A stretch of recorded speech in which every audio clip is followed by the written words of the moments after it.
During the summer months, Sea Houses is a very popular destination for visitors wanting to take a boat trip over to the Farne Islands. At this time of year, there's not much demand, but I've managed to find someone who's willing to take me.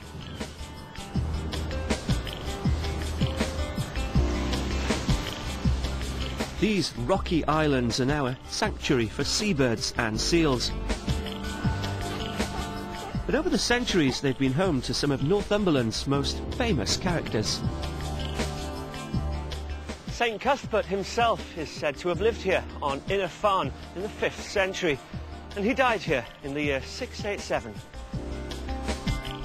St Cuthbert's Chapel, built some 600 years later, survives today. And the lighthouse on Outer Farne was home to one of Britain's best-loved heroines, Grace Darling. It was in a really bad storm in 1838. The steamship, the Forfarshire, that had left Holt on its course for Dundee, had gone north of the Farne Islands. The engines had failed. It had drifted south through the night. And Grace was up and could see that there was a wreck about a mile away and that there were living survivors still clinging to the rocks. So she and her father got into what is effectively a large rowing boat and went out in these huge, tremendous seas. But in the dark, in the cold, you know, under extraordinary circumstances, they arrived to find 9 survivors. And amongst that group of people, there was a reverend from the borders, and he later was to die, sadly. There was also a lady called Mrs. Dawson who had 2 very small children, and they sadly died of exposure as well. Grace did say that it affected her for the rest of her days because it had been so awful what she had seen. She was incredibly famous. She was the first real English heroine that there was. She was the first woman ever to get the silver medal from the RNLI for bravery at sea. So it was an extraordinary act.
I've reached the halfway point of my tour now, and I'm in a village on the outskirts of Sea Houses at a very unusual B&B.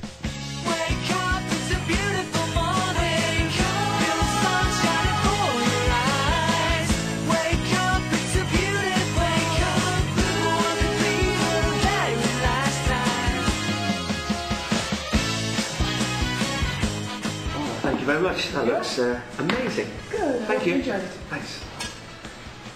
We were looking for a home for our family, and the church and the manse next door was up for sale, and we came to look at the manse intending to buy that as our family home, not knowing at that stage that in fact the church building was part of the deal, so it was almost like a buy one get one free.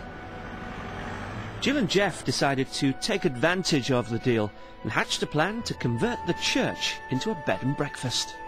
Jill had some fantastic ideas. She's really the creative part of the partnership, and was able to design lots of really special little touches, and then work with the workmen, didn't you? The workmen were great, and all local guys, and they obviously put their heart and soul into it as well.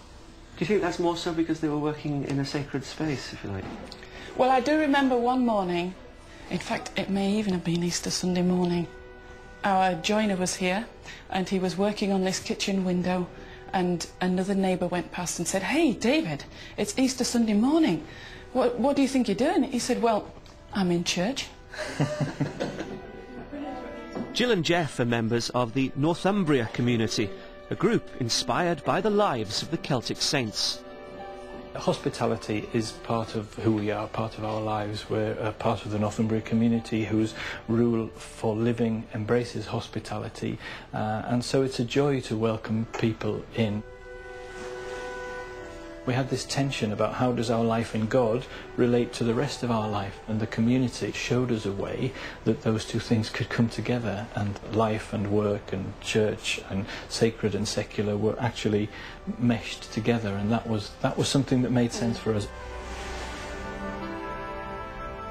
In a way, it's almost still a church.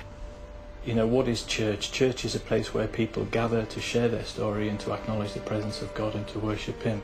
And although we're not having formal services of worship, as a place of hospitality, as a place of encouraging people to acknowledge the presence of God, there are some very spiritual aspects of the building that remain, no doubt about it.